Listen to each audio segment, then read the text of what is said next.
全面升级，所以呢换了一个全新的冰箱。那目前的话还没有插电，所以我们现在马上要来启动它。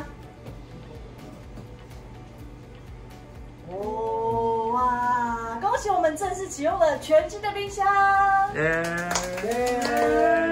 这个冰箱跟以前有什么不一样呢？首先就是上面冷藏区域更大了，然后呢，再来就是下面的话有冷冻区，在这边空间也更大。接下来呢是最下方还有一个冷藏区，所以所有我们的蔬菜放在这里再也不会结冻了，超棒的！